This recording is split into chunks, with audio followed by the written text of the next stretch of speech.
আচ্ছা, আসসালামু আলাইকুম। আজকে আমরা এমআরসিপিসিএইচ থিওরি এক্সাম প্রিপারেশনের আমাদের একটা ইন্ট্রোডাকশন ক্লাস হয়েছিল। আজকে আমরা হচ্ছে টপিকস গুলা নিয়ে আলোচনা করব। আমাদের রুটিনে আসলে আজকে এই টপিকসটা ছিল না, কিন্তু আমি একটু আমাদের টপিকস গুলা চেঞ্জ করেছি। কারণ প্রথমে আমি চিন্তা করেছিলাম যে আমাদের থিওরির সবগুলা পার্ট, ফপ টেস্ট, একেপি, তিনটা পার্টের ক্লাসগুলোই একসাথে পাশাপাশি কন্টিনিউ করব। কিন্তু পরে আসলে দেখতে পারলাম যে আমাদের বেশিরভাগ ক্যান্ডিডেটরাই যারা আছেন তারা আসলে ফার্স্ট পার্ট মানে ফপ ক্লাসটাই হয়তো দিবেন বা দেওয়ার জন্য চিন্তা ভাবনা করছেন। এই কারণে আমরা আসলে এখন প্রথম যে আমাদের বেসিক্যালি যে টপিকস গুলা ফপ টেস্টের জন্যই লাগবে বা এমআরসিপিসিএইচ পার্ট ওয়ান এর জন্য লাগবে, আমরা সেই টপিকস গুলা নিয়ে প্রথমে আলোচনা করব। সেই তার অংশ হিসেবে আজকে আমি একটা ছোট্ট টপিকস কিন্তু খুবই ইম্পর্টেন্ট টপিকস সেটা নিয়ে আলোচনা করব। এটা হচ্ছে পালমোনারি ফাংশন টেস্ট।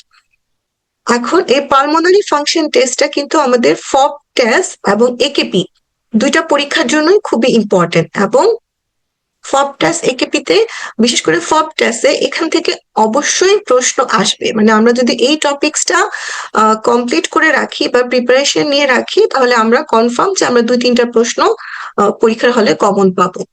আচ্ছা, আর এখানে যেটা হচ্ছে পালমোনারি ফাংশন টেস্টটা দিয়ে শুরু করার আরেকটা কারণ হচ্ছে আমরা সাধারণত আমাদের যে প্যাটার্নে আমরা পড়াশোনা করি বা যেই টপিকস গুলো নিয়ে আমরা বেশি পড়াশোনা করি আমাদের এদেশের পরীক্ষার জন্য পালমোনারি ফাংশন টেস্ট ইন্টারপ্রিটেশনটা তার থেকে একটু ডিফারেন্ট। মানে এটা আমাদের জন্য আসলে কিছুটা নতুন। আমি যেমন হচ্ছে ফপ টেস্ট পরীক্ষার জন্যই আসলে এটা ইন্টারপ্রিটেশনটা স্পেশালি প্র্যাকটিস করেছিলাম। এর আগে আমরা কিছু বেসিক জিনিস হয়তো থিওরিটিক্যাল প্রশ্ন জানতাম, কিন্তু ইন্টারপ্রিটেশনটা কিভাবে করব সেটা আসলে এমআরসিপিসিএস থিওরি পরীক্ষার জন্য আমরা শিখেছিলাম। তাহলে আজকে আমরা অনেক কিছু নিয়ে আলোচনা করব, কিন্তু আমাদের আলটিমেটলি পরীক্ষার জন্য ইম্পর্টেন্ট হবে দুই তিনটা টপিক, সেটা আমরা একটা সামারি হিসেবে রাখবো।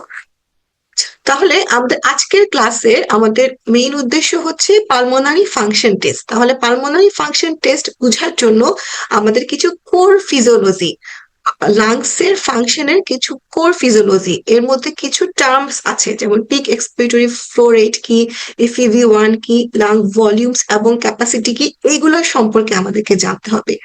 যখন আমরা কোর ফিজিওলজি গুলো বুঝতে পারবো বা আমরা টার্মস গুলো সম্পর্কে যখন আমরা পরিচিত হব, তখনই আমরা ইন্টারপ্রিটেশন করতে পারবো প্যাটার্ন রিকগনিশনের মাধ্যমে, অথবা আমাদের কাছে কিছু ডাটা দেওয়া থাকবে যেটা হচ্ছে জেড স্কোর বা লোয়ার নর্মাল লিমিট, এরকম কিছু ডাটার মাধ্যমে আমরা ইন্টারপ্রিটেশন করব। আর এর সাথে আমাদেরকে অবশ্যই যেটা প্র্যাকটিস করতে হবে এক্সাম রিকলস, কারণ আমাদের থিওরি এক্সাম প্রিপারেশনের মেইন আমাদের মেটেরিয়ালস অফ প্র্যাকটিস অথবা মেটেরিয়ালস অফ আমাদের স্টাডি হচ্ছে প্রিভিয়াস এক্সাম রিকলস। তাহলে আমরা রিকলস গুলো যদি না আশেপাশে সলভ করি, তাহলে কিন্তু আমরা এই যে অনেক কিছু পড়েও মানে জিস্ট বিষয়টা আমরা বের করতে পারবো না। তাহলে প্রথমেই আমি যেটা বললাম যে আমাদেরকে পালমোনারি ফাংশন টেস্ট বোঝার জন্য কিছু অ্যাব্রিভিয়েশন সম্পর্কে জানতে হবে, লাং ভলিউম ক্যাপাসিটি কিছু ফর্মুলা সম্পর্কে জানতে হবে এবং টেস্ট সম্পর্কে জানতে হবে। কোন পালমোনারি ফাংশন টেস্ট আসলে কি? পালমোনারি ফাংশন টেস্ট কোনো সিঙ্গেল টেস্ট না, এখানে হচ্ছে বেশ কিছু টেস্ট আছে যেইগুলোর মাধ্যমে আমরা কিছু প্যারামিটার্স মেজার করি। এটা হতে পারে স্পাইরোমেট্রির মাধ্যমে, অথবা পিক এক্সপিরেটরি ফ্লো মিটারের মাধ্যমে, অথবা কিছু প্লেথিসমোগ্রাফি আছে সেগুলোর মাধ্যমে আমরা কিছু প্যারামিটার আমরা মেজার করি। এর মধ্যে এয়ার ফ্লো মানে লাংসের ফ্লো, এয়ার ফ্লোটা মেজার করতে পারি আমরা পিক এক্সপিরেটরি ফ্লো রেট, অথবা আমাদের এক্সপ্রেশনের একদম পিকে যে ফ্লো রেটটা থাকে সেটা, এটা আমরা ডিটেলস সামনে পড়বো। FEV1 বা force expiratory volume in first second, মানে আমাদের এক্সপ্রেশনের ফার্স্ট সেকেন্ডে কতটুকু ভলিউম আমরা বের হচ্ছে। FEF 25 to 75, এটা এটা হচ্ছে আমাদের মিন ফোর্স এক্সপিরেটরি ফ্লো। আর হচ্ছে flow volume loop, flow volume লুপটা কি, সেটা হচ্ছে আমরা যখন স্পাইরোমেট্রিতে কিছুটা গ্রাফিক্যাল আকারে যখন আমাদের লাংসের যে ফাংশনটা ইন্টারপ্রিটেশন একটা যখন ইসিজির মতো একটা গ্রাফের মাধ্যমে যখন আসে, তখন এই প্যারামিটার গুলাকে যদি আমরা গ্রাফের মতো করে ইন্টারপ্রিটেশন করি, তাহলে আমরা কিছু লুপ পাবো, কিছু কার্ভ পাবো, এবং সেই লুপ এবং কার্ভের চেহারা দেখেও কিন্তু আমরা বলতে পারবো যে এটা কি ধরনের ডিজিজ হতে পারে। এর পাশাপাশি আমাদের কিছু ভলিউম আছে। ভলিউমের মধ্যে আমাদের বেশি ইম্পর্টেন্ট কি, force vital capacity. Vital capacity আমাদের রেসিডুয়াল ভলিউম বা functional residual capacity, total lung capacity, এবং এই ভলিউম দিয়ে আমরা রেস্ট্রিকশন এবং এয়ার ট্র্যাপিং বা অবস্ট্রাকশনের মধ্যে আমরা ডিফারেন্সিয়েট করতে পারবো। এছাড়া আছে কিছু গ্যাস ট্রান্সফার ফাংশন অ্যাসেস করার জন্য গ্যাস ট্রান্সফার কোএফিসিয়েন্ট। এটা কি, এটা হচ্ছে আমাদের পালমোনারি এয়ার ফ্লো এবং ভলিউমের পাশাপাশি আমাদের লাংসের রেসপিরেটরি মেমব্রেনের মধ্য দিয়ে ঠিকভাবে অক্সিজেন এবং কার্বন ডাইঅক্সাইড ট্রান্সফার হচ্ছে কিনা, মানে আমাদের রেসপিরেটরি মেমব্রেনটা ঠিক মতো ফাংশনিং আছে কিনা, তার জন্য আমরা কিছু প্যারামিটার দেখি, এবং আমরা যখন ইন্টারপ্রিটেশন করব এই প্যারামিটার গুলার সাথে গ্যাস ট্রান্সফার কোএফিসিয়েন্ট বা লাং ট্রান্সফার কোএফিসিয়েন্ট দিয়ে আমরা ডায়াগনোসিসটা করতে পারবো আমাদের ডিজিজ কি। আচ্ছা, তাহলে আমি প্রথমে যেটা বললাম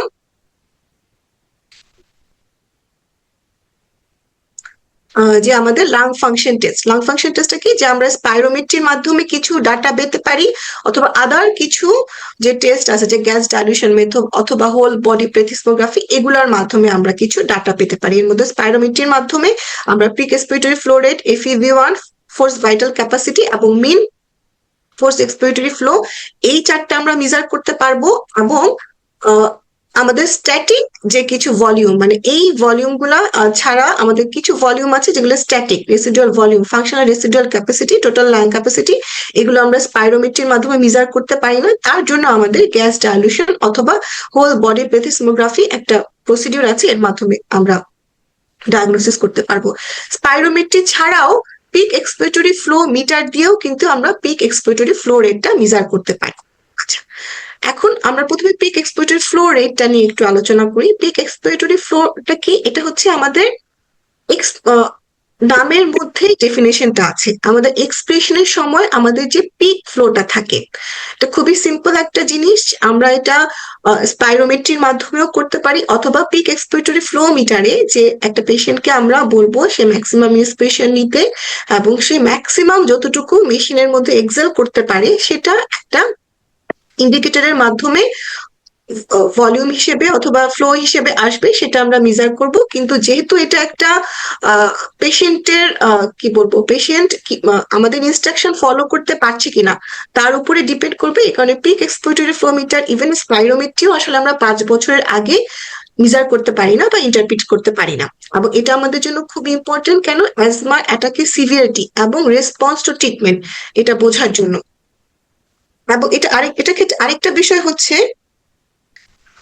যে আমাদের এই নর্মাল ভ্যালুটা হচ্ছে বডি হাইটের সাথে প্রপোর্শনালিটি। কারণ আমরা যখন পিক এক্সপিরেটরি ফ্লো মিটার দিয়ে পিক এক্সপিরেটরি ফ্লো রেট আমরা যখন ওয়ার্ডে প্র্যাকটিস করতাম, তখন কিন্তু আমরা হাইট দেখে একটা সেন্টার চার্ট থেকে নর্মাল ভ্যালু কত বের করতাম। ক্ষেত্রে আমাদের যে কথাটা মনে রাখতে হবে যে হচ্ছে মোর দেন 20% ইমপ্রুভমেন্ট আফটার ব্রঙ্কোডাইলেটর, অথবা যেটাকে আমরা বলি যে ব্রঙ্কোডাইলেটর রিভার্সিবিলিটি টেস্ট, এটা ইন্ডিকেট করছে কি আমাদের এটা একটা অ্যাজমা।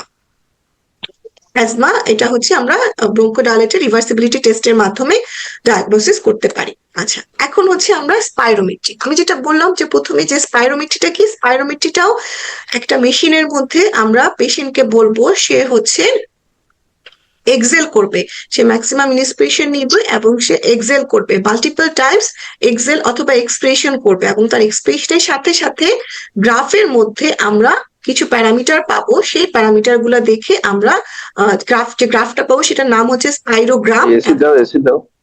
আর যে প্রসিডিউরটা সেটা হচ্ছে আমাদের কি, স্পাইরোমেট্রি। ঠিক আছে, তাহলে আমরা এর মাধ্যমে আমরা স্পাইরোমেট্রির মাধ্যমে আমরা স্পাইরোগ্রাম পাবো। এবং আমি যে আগে যে প্যারামিটার গুলো বললাম যে peak expiratory flow rate, force vital capacity, FEV1, এই প্যারামিটার গুলো আমরা স্পাইরোমেট্রির মাধ্যমে মেজার করতে পারবো। এখন এখানে যদি আমরা দেখি যে আমরা যদি সময়ের সাথে আমাদের যে ভলিউমটা, এক্সপ্রেশনের যে ভলিউমটাকে যদি আমরা একটা টাইম ভার্সাস ভলিউম যদি একটা আমরা কার্ভ এর মাধ্যমে প্রকাশ করি, তখন আমরা দেখবো যে আমাদের ওভার দ্য টাইম আমাদের ফোর্স বাই টাইমের সাথে সাথে আমাদের ভলিউমটা বাড়ছে, এবং এই টাইমের ফার্স্ট সেকেন্ডে আমাদের যেই ভলিউমটুকু এক্সেল হবে সেটাই হচ্ছে আমাদের FEV1।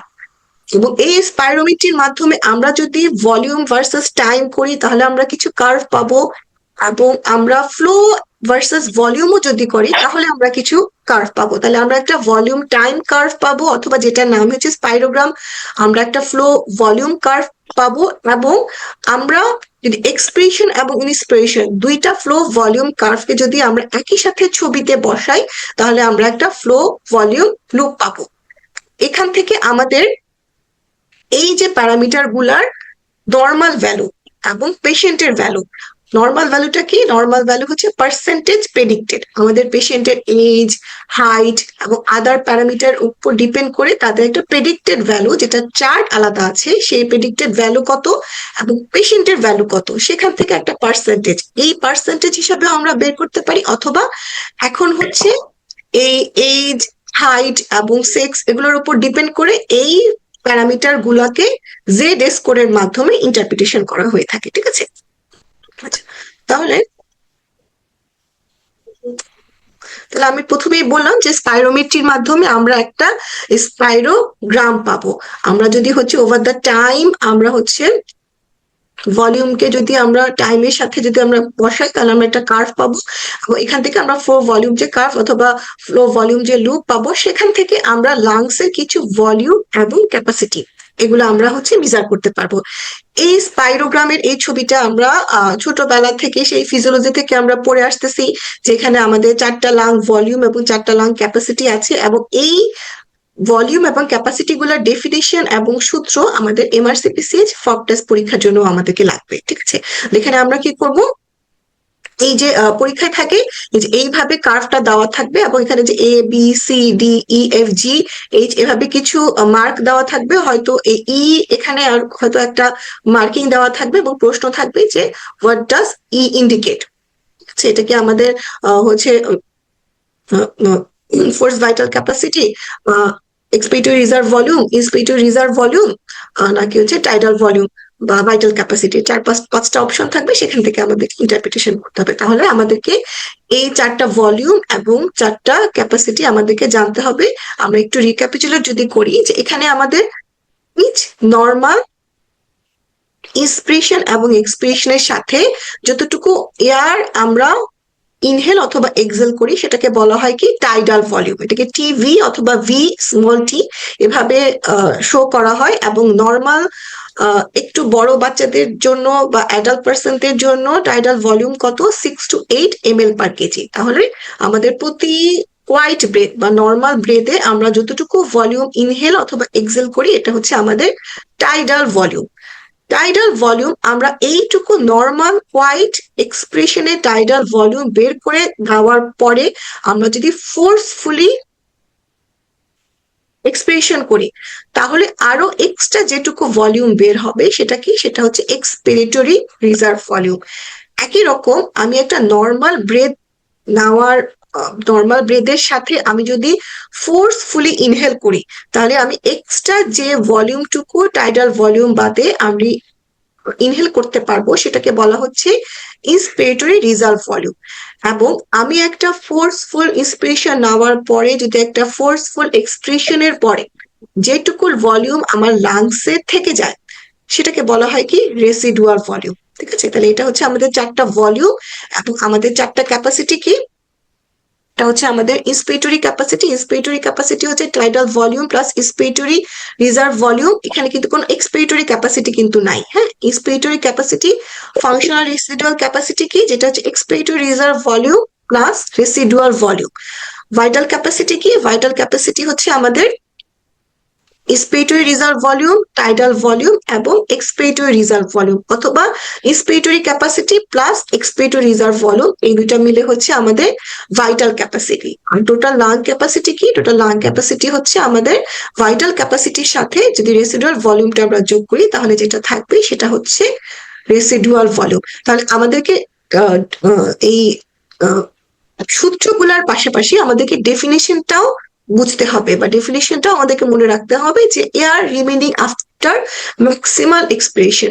সেটা হচ্ছে আমাদের রেসিডুয়াল ভলিউম, অথবা air inhaled after normal tidal inspiration, সেটা হচ্ছে এক্সপিরেটরি রিজার্ভ ভলিউম। তাহলে একটু আগে আমি একটা কথা বলছিলাম যে কিছু স্ট্যাটিক, ডাইনামিক এরকম কিছু ব্যাপার আমরা বলছিলাম, যে স্পাইরোমেট্রির মাধ্যমে আমরা ডায়নামিক যে ফ্লো গুলা বা ডায়নামিক যে ভলিউম গুলা সেগুলো আমরা মেজার করতে পারি। তাহলে আমরা ডায়নামিক ভলিউম কি আর স্ট্যাটিক ভলিউম কি, যেই ভলিউম গুলাতে আমাদের রেসিডুয়াল ভলিউম ইনক্লুডেড আছে, আমরা তো রেসিডুয়াল ভলিউমটা কিন্তু আমরা ইনহেল এক্সেলের সময় কখনোই কিন্তু রেসিডুয়াল ভলিউমটা বের হচ্ছে না। তাহলে যেই ভলিউম বা ক্যাপাসিটি গুলার সাথে রেসিডুয়াল ভলিউমটা ইনভলভ আছে সেইগুলা হচ্ছে আমাদের স্ট্যাটিক ভলিউম। মানে আমি রেসিডুয়াল ভলিউমটা যেহেতু মেজার করতে পারছি না, তাহলে স্পাইরোমেট্রির মাধ্যমে আমরা ওই প্যারামিটার গুলো মেজার করতে পারবো না। তাহলে আমরা এখন দেখি, এটা কিন্তু খুবই ইম্পর্টেন্ট একটা পরীক্ষার প্রশ্ন, যে আমরা স্পাইরোমেট্রির মাধ্যমে কি কি ডিরেক্টলি মেজার করতে পারি এবং কি কি ডিরেক্টলি মেজার করতে পারি না।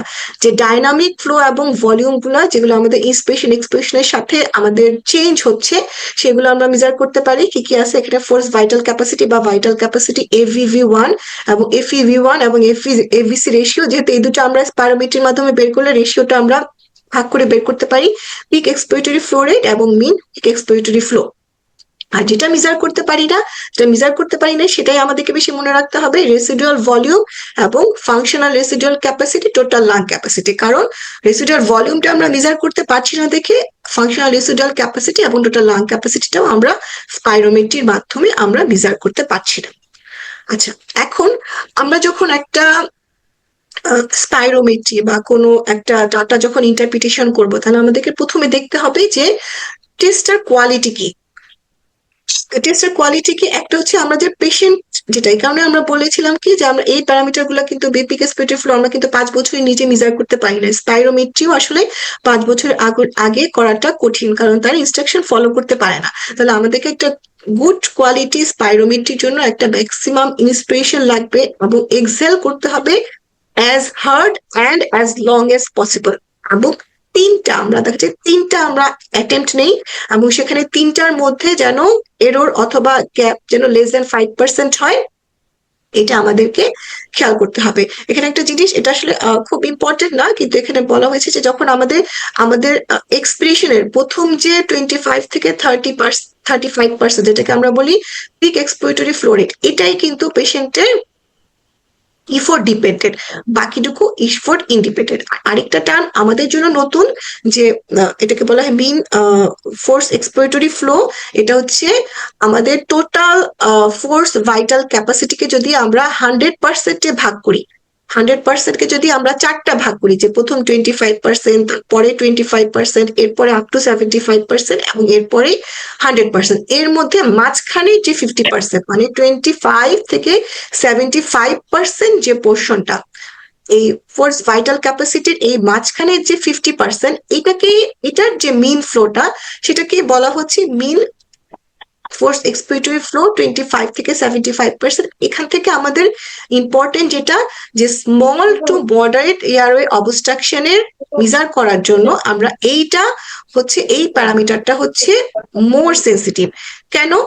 আমরা যেটা বললাম যে আমাদের FEV1, এটা প্রথম সেকেন্ডের যে আমাদের expiratory volume, peak expiratory flow rate আমাদের, এটা হচ্ছে টোটাল আমাদের যে এক্সপিরেটরি ফ্লোর প্রথম 25 থেকে 30%, এবং এইটুকু কিন্তু প্রথমে আমাদের আপার যে এয়ারওয়ে বা লার্জ যে এয়ারওয়ে, ওখান থেকে কিন্তু আমাদের এক্সপিরেশনটা হচ্ছে। তাহলে ওই FEV1 বা পিক এক্সপিরেটরি ফ্লো দিয়ে কিন্তু আমরা আপার এয়ারওয়ে বা লার্জ এয়ারওয়ে গুলার ফাংশনটা ভালো মতো বুঝতে পারছি। এর পরের 25% এর পরে থেকে যে আমাদের এক্সপিরেটরি যে ভলিউম বা এক্সপিরেটরি ফাংশনটা, এই 25 থেকে 75% যে পোর্শনটা, এটা ডিপেন্ড করে আমাদের এর পরের যে এয়ারওয়ে গুলা, মানে মডারেট টু স্মল যে এয়ারওয়ে গুলো, সেগুলোর ফাংশনের উপরে। তাহলে moderate to small airway obstruction measure করার জন্য আমাদের সবচেয়ে ভালো প্যারামিটার কি? Main flow in the middle 50% of force vital capacity, এটাকেই বলা হয় FEF 25 থেকে 75%। এখানে পরীক্ষার প্রশ্নটা কি আসে, যে স্মল টু মডারেট এয়ারওয়ে অবস্ট্রাকশনের জন্য বেস্ট প্যারামিটার কোনটা? অপশন হতে থাকবে FEV1, peak expiratory flow rate, FVC, FEF 25 থেকে 75%। তাহলে এখানে আমাদের আনসারটা হবে FEF 25 থেকে 75%। এটুকু মনে রাখলে আমাদের জন্য হবে। এখন আচ্ছা, এখন হচ্ছে আমাদের যদি আমাদের ইন্টারপ্রিটেশনটা যদি আমাদেরকে বুঝতে হয়, তাহলে আমাদের বেসিক যে ডিজিজ প্যাথোলজিটা বুঝতে হবে। হ্যাঁ, আমরা আসলে এই স্পাইরোমেট্রি দিয়ে আমরা ডিফারেন্সিয়েট করি কিসের মধ্যে, রেস্ট্রিকটিভ এয়ারওয়ে ডিজিজ এবং অবস্ট্রাকটিভ এয়ারওয়ে ডিজিজ। তাহলে রেস্ট্রিকটিভ এয়ারওয়ে ডিজিজ এবং অবস্ট্রাকটিভ এয়ারওয়ে ডিজিজটা কি? একটা রেস্ট্রিকটিভ এয়ারওয়ে ডিজিজ অথবা রেস্ট্রিকটিভ ভেন্টিলেটরি প্যাটার্নে আমাদের কি থাকবে, যে আমাদের লাং ভলিউমটা স্মল থাকবে। মানে লাংস এর কোনো একটা প্রবলেমের জন্য হয়তো তার পালমোনারি ফাইব্রোসিস হয়ে গিয়েছে, অথবা ইন্টারস্টিশিয়াল লাং ডিজিজ, অথবা তার এক্সট্রা থোরাসিক বা আমাদের যে রেসপিরেটরি যে মাসেল গুলা হয়তো কোনো কারণে তার চেস্ট ওয়াল রিজিড হয়ে গিয়েছে, হ্যাঁ, অথবা তার কোনো মাসেল উইকনেস অথবা মাসেল প্যারালাইসিসের কারণে তার লাংসটা ভালো মতো ফুলতে পারছে না, লাংসের ভলিউমটা কম, কিন্তু এখানে আমাদের এয়ার ফ্লোতে কোনো অবস্ট্রাকশন নেই। সেটাকে বলা হচ্ছে রেস্ট্রিকটিভ এয়ারওয়ে ডিজিজ অথবা রেস্ট্রিকটিভ ভেন্টিলেটরি প্যাটার্ন। তাহলে আমরা যদি দেখি যে হচ্ছে এখানে যেহেতু আমাদের লাং ভলিউমটা কমে যাচ্ছে, তাহলে হচ্ছে আমাদের ভাইটাল ক্যাপাসিটিটা কমে যাচ্ছে। মানে আমাদের এল মানে হচ্ছে লোয়ার লিমিট অফ নর্মাল, তাহলে আমাদের ফোর্স ভাইটাল ক্যাপাসিটিটা কমে যাচ্ছে। কিন্তু যেহেতু কোনো অবস্ট্রাকশন নেই, ইয়ার ফ্লোর যেহেতু কোনো অবস্ট্রাকশন নেই, তাহলে আমাদের এফইভি1 বা এক্সপিরেটরি ফ্লো এর ফার্স্ট সেকেন্ড এটা কিন্তু খুব একটা বেশি কমছে না। এবং দেখা যায় এক্ষেত্রে এফইভি1 বা এফভিসি রেশিওটা নর্মাল অথবা হাই থাকবে। তাহলে আমাদের পুরা স্পাইরোমেট্রি অথবা পুরা লাং ফাংশন টেস্টের জন্য মোস্ট ইম্পর্টেন্ট দুটা লাইন কি, যে রেস্ট্রিকটিভ এয়ারওয়ে ডিজিজের ক্ষেত্রে আমাদের ফোর্স ভাইটাল ক্যাপাসিটিটা কম থাকবে, কিন্তু এফইভি1 বা এফভিসি রেশিওটা নর্মাল অথবা হাই থাকতে পারে। এখানে এই ডিজিজ গুলা কি, পালমোনারি ফাইব্রোসিস অথবা ইন্টারস্টিশিয়াল লাং ডিজিজ, অথবা কোনো কারণে রেসপিরেটরি মাসেলটা উইকনেস আছে অথবা রিব ডিফর্মিটি আছে। এরপর যদি আমরা অবস্ট্রাকটিভ এয়ারওয়ে ডিজিজ চিন্তা করি, অবস্ট্রাকশনে কি হচ্ছে, আমাদের এক্সপিরেটরি এয়ার ফ্লো অবস্ট্রাকশন থাকে এবং mainly expiratory air flow obstruction থাকে। পার্সন কি থাকে, সে ইনহেল করতে পারে কিন্তু এক্সেল করতে পারে না। মানে আমাদের লাং ভলিউমটা ঠিক আছে কিন্তু সে এক্সেল করতে পারছে না। যখন এক্সেল করতে পারছে না তখন কি হচ্ছে, এয়ার ট্র্যাপিং হচ্ছে অথবা লাংসে বাতাস জমে যাচ্ছে। তাহলে যখন আমরা আমাদের এয়ার ফ্লো অবস্ট্রাকশনটা কেন হতে পারে, যে কোনো কারণে আমাদের এয়ারওয়েটা ন্যারো হয়ে গিয়েছে, কেন, ব্রোঙ্কোকনস্ট্রিকশনের কারণে অথবা এক্সেসিভ মিউকাসের কারণে, অথবা এয়ারওয়ে ওয়াল আমাদের থিকেনিং ইনফ্লামেশন হয়েছে, অথবা কোনো কারণে আমাদের এয়ারওয়ে কলাপস হয়েছে।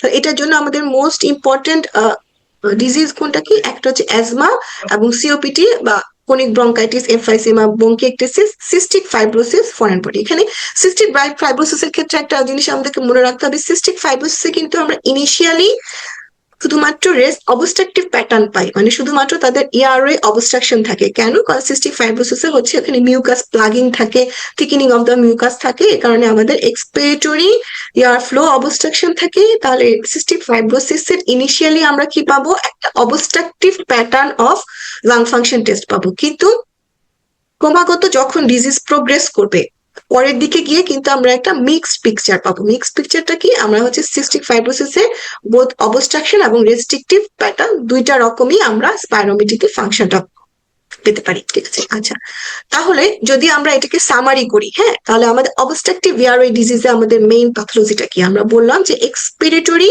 Air flow limitation. মানে পেশেন্ট সে ইনহেল করতে পারছে কিন্তু কুইকলি সে এক্সেল করতে পারছে না, তার এক্সেল করতে তার সময় লাগছে এবং পুরোপুরি এক্সেল করতে পারছে না। তাহলে আমাদের কি হবে, এফইভি1 মানে force expiratory volume in first সেকেন্ডে সেটা কমে যাবে এবং সেটা অনেক কমে যাবে।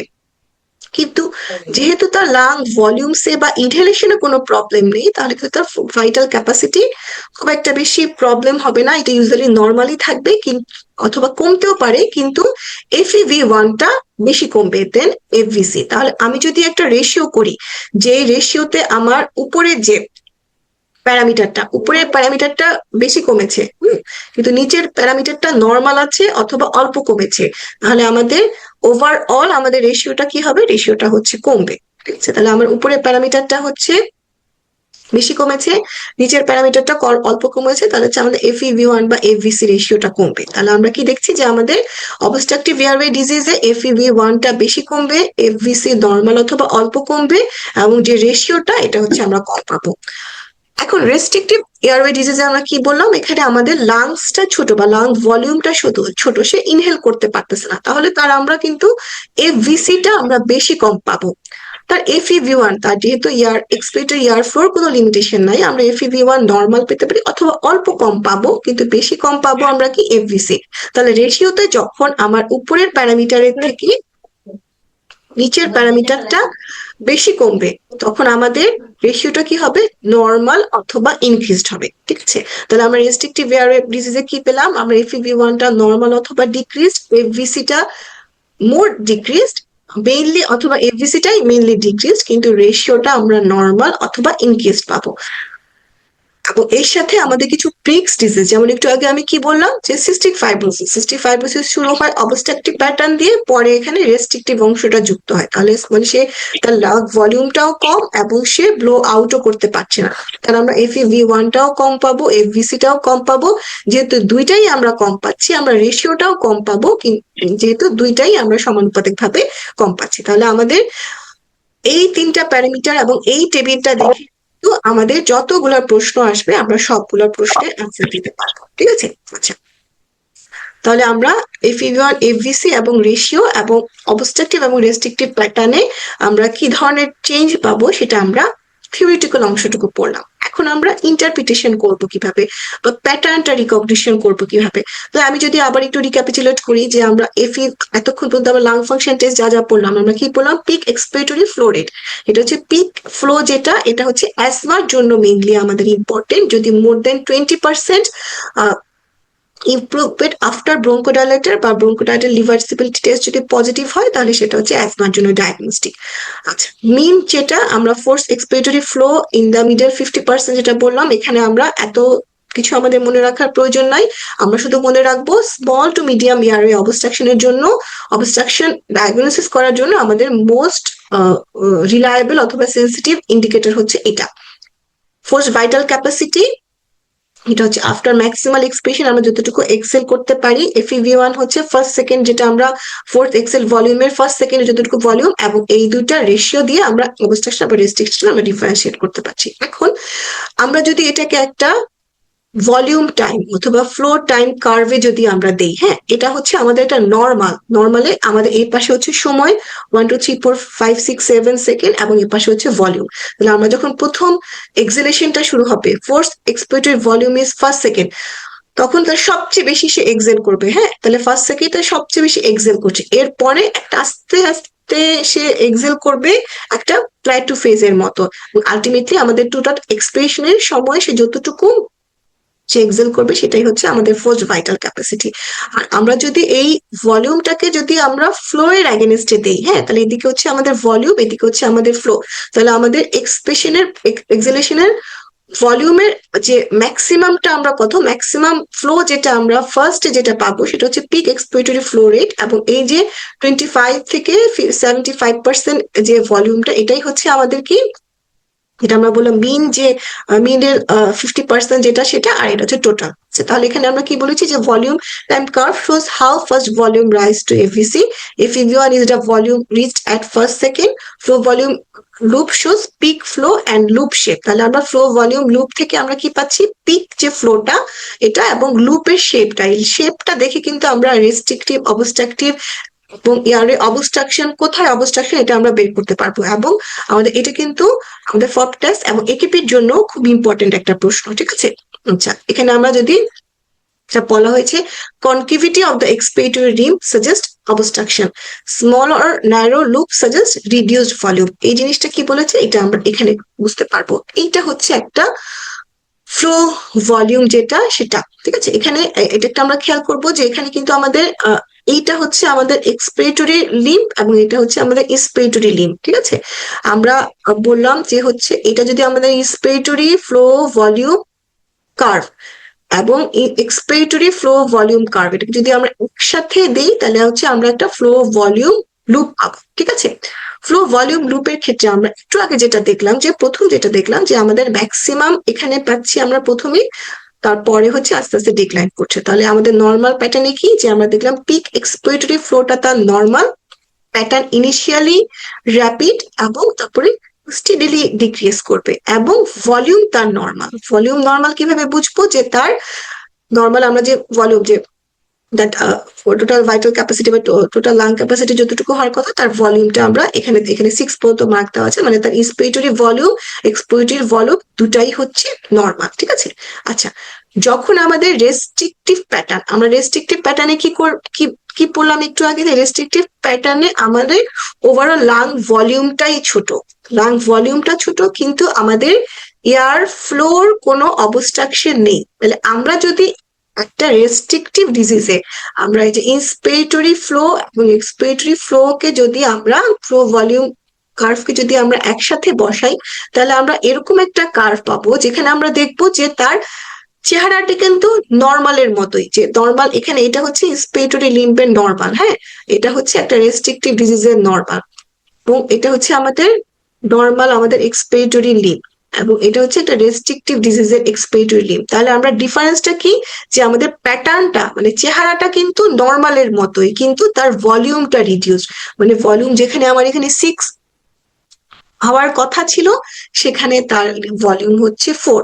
তাহলে আমরা কি বুঝলাম, রেস্ট্রিকটিভ প্যাটার্নে আমাদের যে এয়ার ফ্লো ভলিউম যে লুপের যে চেহারাটা বা ফ্লো ভলিউম কার্ভের যে চেহারাটা নর্মাল ফ্লো ভলিউম কার্ভের মতোই হবে, কিন্তু যেহেতু এখানে ভলিউম কম থাকে, আমাদের ভলিউমটা কম হবে। ঠিক আছে। অবস্ট্রাকটিভের ক্ষেত্রে আমরা কি বললাম, অবস্ট্রাকটিভের ক্ষেত্রে আমাদের পিক এক্সপিরেটরি ফ্লোটা কম, যেহেতু তার এয়ার এক্সিটরি এক্সপিরেটরি লিম্বে তার এক্সপিরেটরি অবস্ট্রাকশন তার আছে, হ্যাঁ, প্যাটার্নটা তার কনকেভ হবে। কেন কনকেভ হবে, যে আমরা একটা এটা এটা তার হচ্ছে তার ইন্সপিরেশন ছিল, যখন সে এক্সেল করতেছে সে ম্যাক্সিমাম আগের মতোই ফার্স্ট সেকেন্ডে করবে, কিন্তু যখন সে আরো এক্সেল করতে যাবে, সে আগে যেরকম নর্মালি কি হলো, সে অনেক বেশি কিন্তু এটা রাইজ হয়েছিল, কিন্তু এখানে কিন্তু একটা আমরা স্কুপিং এর মতো পাবো, হ্যাঁ, একটা কনকেভিটি পাবো। এয়ারে অবস্ট্রাকশনের জন্য সে খুব ভালো মতো এক্সেল করতে পারবে না দেখে এখানে আমরা একটা স্কুপিং পাবো অথবা কনকেভিটি পাবো। তাহলে আমাদের অবস্ট্রাকটিভ প্যাটার্নের ক্ষেত্রে আমরা একটা এক্সপিরেটরি লিম্বে একটা কনকেভিটি অথবা একটা স্কুপিং পাবো। এখানে ভলিউমটা নর্মালও থাকতে পারে অথবা একটু রিডিউসডও থাকতে পারে। ঠিক আছে, কারণ নর্মালি এয়ার ফ্লো অবস্ট্রাকশন যখন থাকে, বিশেষ করে লার্জ অবস্ট্রাকশন যখন থাকে, তখন কিন্তু ভলিউমে একটু কমে, কিন্তু আমরা এটা মনে রাখবো না, আমরা শুধু নর্মালটা যেটা মনে রাখবো, যে আমাদের অবস্ট্রাকটিভ প্যাটার্নের ফ্লো ভলিউম লুপের কার্ভটা কেমন হবে, যে আমাদের এক্সপিরেটরি লিম্বে আমরা একটা কনকেভিটি পাবো, একটা কনকেভিটি অথবা স্কুপিং পাবো, কিন্তু ভলিউম আমাদের মোটামুটি নর্মাল অথবা মাইল্ড রিডিউস থাকতে পারে। ঠিক আছে, তাহলে এই যে ফ্লো ভলিউম লুপ, এই ফ্লো ভলিউম লুপ দেখে কিন্তু আমাদের কোথায় অবস্ট্রাকশন আছে, মানে আমাদের এক্সপিরেটরি ফ্লোতে অবস্ট্রাকশন আছে না এক্সপিরেটরি ফ্লোতে অবস্ট্রাকশন আছে, এটাও কিন্তু আমরা বুঝতে পারবো। এবং এই যে কার্ভের ছবিগুলা, হ্যাঁ, এই ছবিগুলা কিন্তু পরীক্ষার সময় আলাদা আলাদা করে দিয়ে দেয়, এবং পরীক্ষার সময় যখন আমাদেরকে দিবে, তখন আমাদেরকে একটা জিনিস অবশ্যই খেয়াল করতে হবে, যে কোনো কোনো কার্ভে উপরে এক্সপিরেটরি লিম্ব, নিচে এক্সপিরেটরি লিম্ব থাকে, এবং কোনো কোনো কার্ভে, বেশিরভাগ কার্ভে নিচে ইন্সপিরেটরি লিম্ব এবং উপরে এক্সপিরেটরি লিম্ব থাকে, এবং অবশ্যই পরীক্ষার সময় সেটা ইন্ডিকেটেড করা থাকবে। ঠিক আছে। আচ্ছা, তাহলে এটা দেখা গেল যে একটা যদি আমাদের যে এক্সট্রা থোরাসিক যখন অবস্ট্রাকশন থাকবে, তখন দেখা যাবে যে কি তার এখানে হচ্ছে ইন্সপিরেটরি ফ্লোটা তার কমে যাবে, এবং হচ্ছে এক্সপিরেটরি ফ্লোটা তার মোটামুটি তার নর্মালি আছে, কিন্তু যখন ইন্টারথোরাসিক অবস্ট্রাকশন থাকবে, তার হচ্ছে এক্সপিরেটরি ফ্লো মোটামুটি ঠিক আছে, কিন্তু তার এক্সপিরেটরি ফ্লোটার যে এই যে এটা কার্ভটা হচ্ছে নিচের দিকে নেমে যাবে, মানে তার যে পিক, যেটা পিকটা কমে যাবে। তাহলে এখানে আমরা কি বলছি, যে proximal upper airway obstruction affects flow at high lung volume.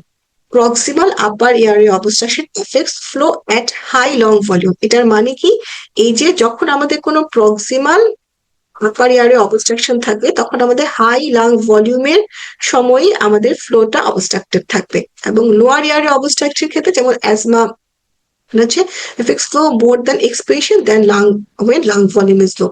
Fixed ইয়ারে অবস্ট্রাকশনে, যখন ফিক্সড ইয়ারে অবস্ট্রাকশন বোথ ইন্সপিরেটরি এবং এক্সপিরেটরি লিম্বে যখন অবস্ট্রাকশন পাবো, তখন আমরা কেমন পাবো, তখন দেখবো যে আমাদের এক্সপিরেটরি ইন্সপিরেটরি দুটাতেই আমাদের ফ্লো কমে যাচ্ছে।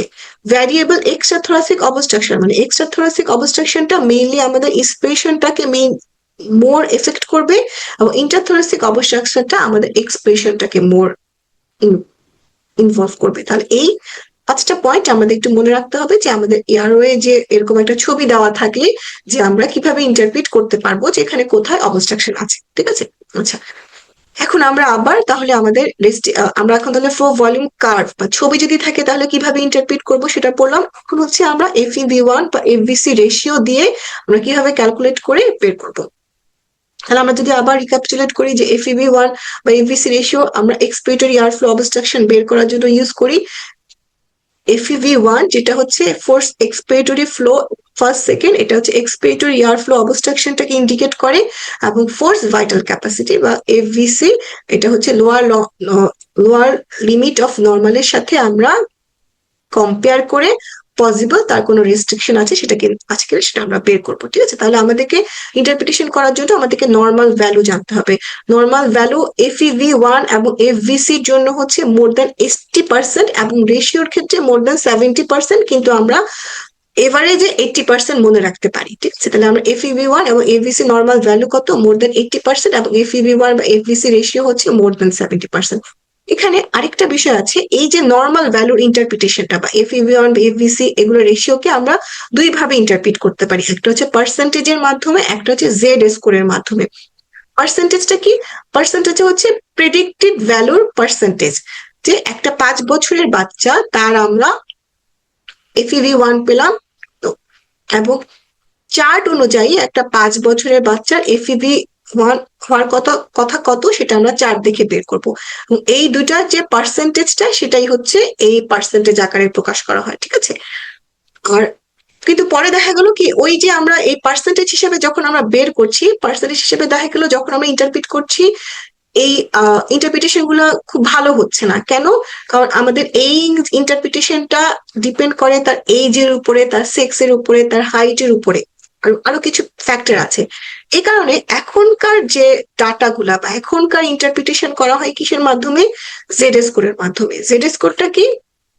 জেড স্কোর আমরা জানি যে হচ্ছে একটা সেন্ট্রাল চার্ট বা একটা নর্মাল ডিস্ট্রিবিউটেড চার্টের মধ্যে যদি আমরা যে নর্মাল যে কি বলবো, নর্মাল যে ভ্যালুগুলা, নর্মাল পার্সনের যে ভ্যালুগুলা বা নর্মাল পপুলেশনের যে ভ্যালুগুলা, সেটাকে যদি আমরা একটা কার্ভ বরাবর যদি বসাই, তাহলে নর্মাল ডিস্ট্রিবিউটেড কার্ভের ক্ষেত্রে একটা বেল শেপ কার্ভ তৈরি হয়, এবং সেটার দুই পাশে আপার এবং লোয়ার লিমিটের ক্ষেত্রে আমরা একটা জেড স্কোর ফিক্স করে দিই, এবং জেড স্কোর -1.645 টু +1.645, এটাকে বলা হয় হচ্ছে নর্মাল।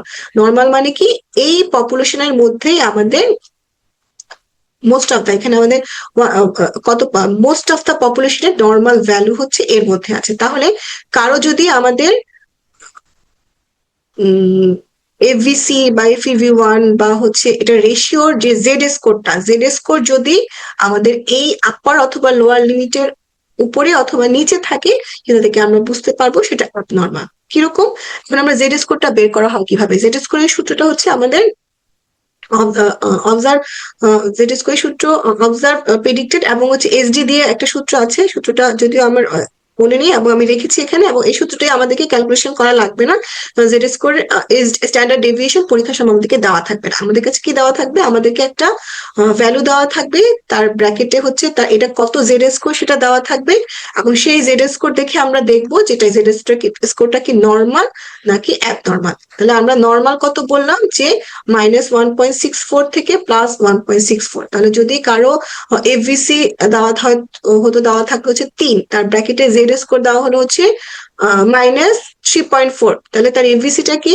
-3.4, মানে তার -1.64 এর নিচে, তাহলে তার লোয়ার লিমিট অফ নর্মালের নিচে, মানে তার FVC-টা কমে গিয়েছে।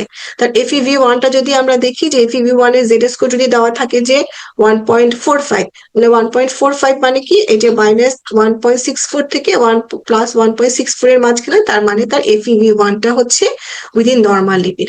আর এখান থেকে রেশিও FeV1 বা FVC। এখন পরীক্ষার সময় সাধারণত প্রশ্নগুলোতে দেখা যায় যে FVC এবং FeV1 এর জেড স্কোর দেওয়া থাকে বা ভ্যালু দেওয়া থাকে, কিন্তু FeV1 বা FVC রেশিওর জেড স্কোর দেওয়া থাকে না। কিন্তু আসলে আমরা যদি যদি দেখি যে হচ্ছে এফি কোনটা বেশি কমছে, কোনটা কম মানে অল্প কমছে বা কোনটা নর্মাল আছে, সেটা দেখেই কিন্তু আমরা মোটামুটি ধারণা করতে পারি বা FEV1 বা FVC রেশিও কত হতে পারে, অথবা FEV1 বা FVC রেশিও জেড স্কোর কে যদি আমরা রেশিও করি তাহলে আমরা একটা রাফ এস্টিমেশন বুঝতে পারবো, কিন্তু অ্যাকচুয়ালি আসলে কিন্তু জেড স্কোর ওভাবে বের করা যাবে না, কিন্তু আমরা আমাদের পরীক্ষার সময় ডাটা ইন্টারপ্রিটেশনের জন্য ওইভাবে আমরা চিন্তা করতে পারবো। ঠিক আছে, তাহলে আমাদের এই জেড স্কোরের ইন্টারপ্রিটেশনটা আমাদেরকে বুঝতে হবে। নর্মাল আমরা বললাম কত, -1.64 থেকে +1.64। যেহেতু আসলে আমরা মানে কমে যাওয়া বা লোয়ার লিমিটটা নিয়েই বেশি চিন্তা করছি, তাহলে আমরা এই লোয়ার লিমিট কত লোয়ার তার উপরে ডিপেন্ড করে তাকে আমরা মাইল্ড, মডারেট, সিভিয়ার যে অবস্ট্রাকশন অথবা রেস্ট্রিকশন আমরা হিসাব করতে পারবো। মাইল্ড বলা হয়েছে আপ টু -2.5, মডারেট বলা হয়েছে আপ টু -4, এবং সিভিয়ার বলা হয়েছে << -4.1। এখন এতক্ষণ পর্যন্ত FEV1, FVC এবং এটা জেড স্কোর, এই তিনটা জিনিস পড়লাম। এর বাইরে আমাদেরকে একটা জিনিস যেটা জানতে হবে, TLCO অথবা DLCO অথবা TF। হ্যাঁ, এটাকে বলা হয় কি ট্রান্সফার ফ্যাক্টর অথবা ডিফিউশন ফ্যাক্টর। TLCO মানে হচ্ছে TLCO দিয়ে হচ্ছে কার্বন মনোক্সাইডের আমরা যে ট্রান্সফার ফ্যাক্টরটা বের করতে পারি, অথবা DLCO অথবা KCO, যে কোনো একটা নামেই আমাদের পরীক্ষা হলে থাকতে পারে। TLCOটা কি? TLCO বা DLCO তো হচ্ছে ডিফিউশন কোএফিসিয়েন্ট, যে আমাদের gas how will gas transfer across the alveolar capillary interface, মানে আমাদের রেসপিরেটরি যে মেমব্রেনটা আছে, অ্যালভিওলার ক্যাপিলারি যে ইন্টারফেসটা আছে, সেটার মধ্য দিয়ে আমাদের গ্যাস কতটুকু ভালোভাবে ডিফিউজ হচ্ছে অথবা ট্রান্সফার হচ্ছে, এটাই আমরা এই ট্রান্সফার ফ্যাক্টর অথবা ডিফিউশন ফ্যাক্টর দিয়ে বের করতে পারি। এবং এটা কার্বন মনোক্সাইড দিয়ে টেস্ট করা হয়, এই কারণে TLC অথবা DLCO বলা হয়। এটা দেখা হয় কি, তাকে একটা carbon monoxide single breath inhale করতে দেওয়া হয়, 10 সেকেন্ড ব্রেথ হোল্ড করে, এবং এরপরে যে কার্বন মনোক্সাইডের আপটেকটা অ্যালভিওলার ক্যাপিলারি মেমব্রেন দিয়ে মেজার করা হয়, এবং সেখান থেকে এই ডিফিউশন কোএফিসিয়েন্টটা বের করা হয়। এটার ক্ষেত্রে নর্মাল ভ্যালু কত, 80%। তাহলে আমরা দেখলাম যে লাং ফাংশন ইন্টারপ্রিটেশনের জন্য আমাদেরকে দুইটা নাম্বার শুধু মনে রাখতে হবে, একটা হচ্ছে পার্সেন্টেজের ক্ষেত্রে 80%, জেড স্কোয়ারের ক্ষেত্রে হচ্ছে 1.64। মানে যত জায়গায় পার্সেন্টেজ, সব জায়গায় নর্মাল হচ্ছে কত, 80%-এর বেশি, এবং অ্যাবনর্মাল কত, 80%-এর কম। এবং জেড স্কোয়ারের ক্ষেত্রে যত জায়গায় জেড স্কোর আছে, জেড স্কোয়ার নর্মাল কত, -1.64 থেকে +1.64, অ্যাবনর্মাল এর কম বা বেশি। ঠিক আছে, আচ্ছা, যেহেতু এটা ডিফিউশন কোএফিসিয়েন্ট অথবা transfer across the respiratory membrane, এটা ডিপেন্ড করবে কিসের উপরে, অ্যালভিওলার ভেন্টিলেশনের উপরে, পালমোনারি ব্লাড ফ্লোর উপরে, পেশেন্টের হিমোগ্লোবিন কনসেন্ট্রেশনের উপরে, কারণ আমাদের ডিফিউশনটা তো হচ্ছে হিমোগ্লোবিনের মাধ্যমে ট্রান্সফার হবে।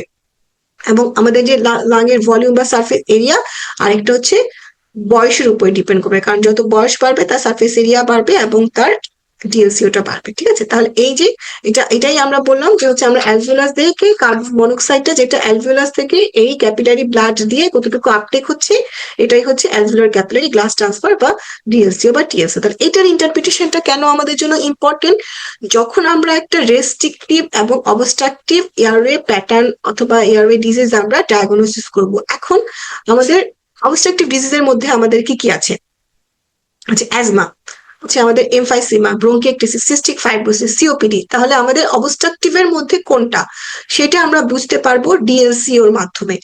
কিরকম ভাবে, আমাদের রেস্ট্রিকটিভের মধ্যে আমরা বললাম যে আমাদের কমন ডিজিজ কি কি, একটা হচ্ছে নিউরোমাসকুলার ডিসঅর্ডার বা কোনো চেস্ট অর ডিফর্মিটি, কাইফোস্কোলিসিস, মানে মোট কথা আমাদের লাংয়ে যে হচ্ছে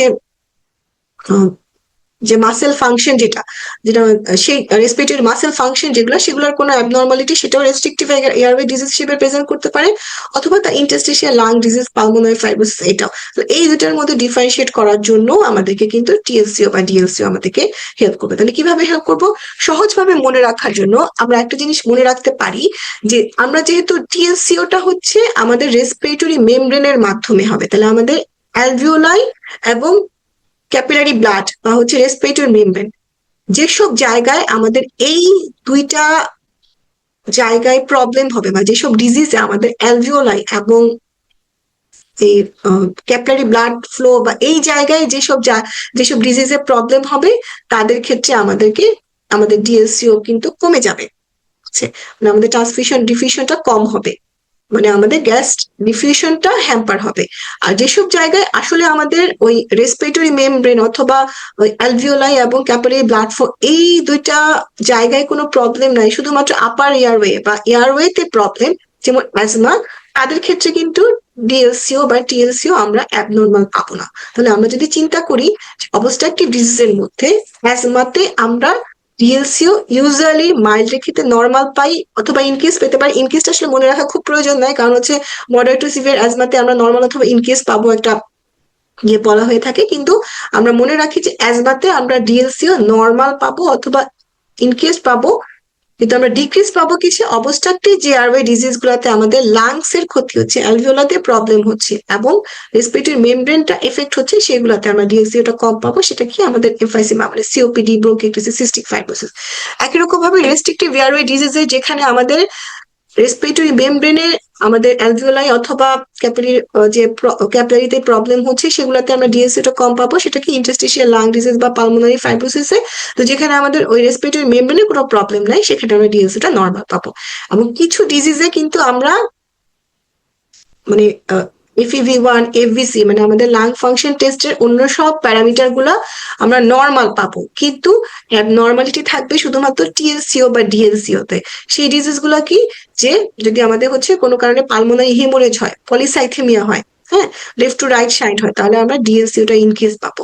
আর যদি যেসব ডিজিজের ক্ষেত্রে আমাদের যেমন হচ্ছে পালমোনারি হাইপারটেনশন বা কোনো কারণে এনিমিয়া হলো অথবা তার পালমোনারি এম্বোলিজম হলো, এইসব ডিজিজ গুলাতে আমরা ডিএলসিওটা কম পাবো, কিন্তু তার বাকি আর সব পালমোনারি ফাংশন টেস্ট কিন্তু আমরা নর্মাল পাবো। ঠিক আছে, তাহলে এই চারটা আমাদের জন্য খুবই ইম্পর্টেন্ট। একটা হচ্ছে অবস্ট্রাকটিভ রেস্ট্রিকটিভ ডিজিজের কোন ডিজিজ সেটা ডায়াগনোসিস করার জন্য, এবং এখানে যে থিওরিটিক্যাল প্রশ্ন মানে এমনিতেও টেস্টেও এরকম প্রশ্ন আসতে পারে যে হচ্ছে এখানে কোথায় আমরা ডিএসসিও নর্মাল পাবো, কোথায় আমরা ডিএসসিও ইনকেস পাবো এবং কোন কোন প্যারামিটারের উপর ডিপেন্ড করবে। ঠিক আছে, আচ্ছা, তাহলে আমি এইটা আসলে আগের কথাবার্তারই আমাদের রিক্যাপিচুলেট যে আমাদেরকে শুধুমাত্র দুইটা নাম্বার জানতে হবে, সেটা কি লোয়ার লিমিট অফ নর্মাল, যেটা পার্সেন্টেজের ক্ষেত্রে 80% এবং জেড স্কোরের ক্ষেত্রে -1.64।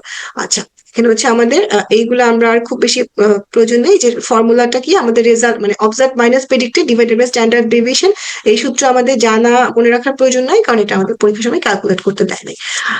আরেকটা জিনিস আমরা যেটা দেখবো যে আমরা ব্রোঙ্কোডাইলেটের রিভার্সিবিলিটি টেস্ট যেটা আমরা পড়লাম যে পরীক্ষার সময়, তাহলে আমরা দুইটা প্যাটার্ন অফ প্রশ্ন এতক্ষণে আমাদের ক্লাসে কিন্তু আমরা যতটুকু পড়লাম তা থেকে আমরা আনসার করতে পারবো। একটা কি, একটা হচ্ছে একটা ফ্লো ভলিউম কার্ভ অথবা হচ্ছে ফ্লো ভলিউম লুপের যদি ছবি দেওয়া থাকে, ছবি দেখে এটা কি ধরনের ডিজিজ সেটা ডায়াগনোসিস করা।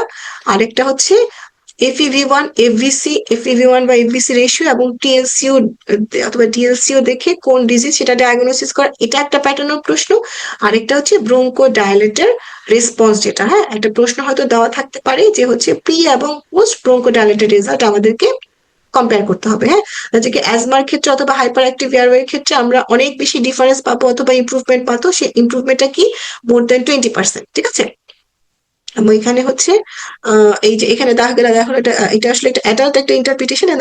প্রিতে ছিল তার কত, মানে তার প্রি ব্রোঙ্কো ডায়ালেটারে যে প্যারামিটার গুলো, পোস্ট ব্রোঙ্কো ডায়ালেটারে দেখা যাচ্ছে সবগুলো প্যারামিটার যে এফভিসি, এফইভি1 রেশিও এবং পিক এক্সপোজার সবই তার বেড়েছে। তার মানে এটা হচ্ছে কি একটা পেশেন্ট হচ্ছে অ্যাজমা অথবা ব্রোঙ্কোডাইলেটার, তার রিভার্সিবিলিটিটা পজিটিভ। এবং ব্রোঙ্কোডাইলেটার রিভার্সিবিলিটি টেস্ট পজিটিভিটি অথবা তার পিক এক্সপিরেটরি ফ্লো রেটের যে পার্সেন্টেজ, সেটা দেখে আমরা অ্যাজমা সিভিয়ারিটি আমরা ক্লাসিফাই করি। তাহলে আমাদের অ্যাজমা সিভিয়ারিটির জন্য এই যে পার্সেন্টেজটা আমাদেরকে মনে রাখতে হবে। আমরা জানি কি পিক এক্সপিরেটরি ফ্লো রেট বা সবগুলোর ক্ষেত্রে আমাদের নর্মাল করতো অ্যাবভ 80% অথবা 70%, 70 to 80%। ঠিক আছে, তাহলে আমাদের যখন মাইল্ড টু মডারেট সিভিয়ারিতে আমাদের পিক এক্সপিরেটরি ফ্লো রেট কত হবে, 50 to 70%। সিভিয়ারের ক্ষেত্রে হচ্ছে 33 থেকে 50% এবং লাইফ থ্রেটেনিং এর ক্ষেত্রে less than 33%। তাহলে এই টেবিলটা আমাদের জন্য খুবই ইম্পর্টেন্ট, এবং এখান থেকেই আমরা ডায়াগনোসিস করতে পারবো বা ক্লাসিফাই করতে পারবো যে আমাদের পেশেন্টের অ্যাজমাটা সিভিয়ারিটি কি। ঠিক আছে, আচ্ছা, এখানে আরো কিছু জিনিস আছে যে লাং ক্লিয়ারেন্স ইন্ডেক্স, এটা আসলে খুব আমাদের জন্য ইম্পর্টেন্ট না, কারণ আমি এটা পড়লাম না। লাং ক্লিয়ারেন্স ইন্ডেক্সের ক্ষেত্রে আমরা একটা জিনিস শুধু মনে রাখবো যে হচ্ছে এটা ভেন্টিলেটর হোমোজেনিসিটি অথবা হেটেরোজেনিসিটি, এইটা হচ্ছে লাং ক্লিয়ারেন্স ইন্ডেক্স দিয়ে মেজার করা হয়। এবং এই লাং ক্লিয়ারেন্স ইন্ডেক্সটা স্পেসিফিক্যালি সিস্টিক ফাইব্রোসিসের জন্য ইম্পর্টেন্ট। হ্যাঁ, লাং ক্লিয়ারেন্স ইন্ডেক্সটা কি, যে তাকে একটা হচ্ছে SF6 যেটা, হ্যাঁ, সেভোফ্লোরো একটা গ্যাস আছে, সেই ইনার্ট গ্যাসটা তাকে হচ্ছে মাল্টিপল টাইম ব্রেথ করা হয় এবং তাকে হচ্ছে তার ফাংশনাল রেসিডুয়াল ক্যাপাসিটি মেজার করা হয়। দেখা যায় যে তার যতটুকু the number of functional residual capacity তার এই 1/40 অফ দ্য টোটাল রিডিউস করতে লাগে, সেটাকে লাং ক্লিয়ারেন্স ইন্ডেক্স বলা হয়। এবং এটা হচ্ছে ভেন্টিলেটর হোমোজেনিসিটি বা হেটারোজেনিসিটি এটা মেজার করতে হেল্প করে। এটা সিস্টিক ফাইব্রোসিসের জন্য ইম্পর্টেন্ট। তাহলে এটা আসলে পরীক্ষায় খুব ইম্পর্টেন্ট না, কিছু অনেক আগের প্রশ্নে হয়তো আসছিল। আমরা শুধু মনে রাখবো লাং ক্লিয়ারেন্স ইন্ডেক্স দিয়ে আমরা ভেন্টিলেটর হেটারোজেনিসিটি বা হোমোজেনিসিটি মেজার করতে পারি, এবং সিস্টিক ফাইব্রোসিসের ক্ষেত্রে এটা একটা সেন্সিটিভ ইন্ডেক্স। আরেকটা হচ্ছে আমাদের রেসপিরেটরি মাসেল যে প্রেশার, আমি যেটা বললাম যে নিউরোমাস্কুলার ডিসঅর্ডার গুলা এখানে আমাদের তাহলে রেসপিরেটরি মাসেল প্রেশারের জন্য আমরা কিছু টেস্ট দিয়ে করতে পারি, যে ম্যাক্সিমাম এক্সপিরেটরি প্রেশার, ম্যাক্সিমাম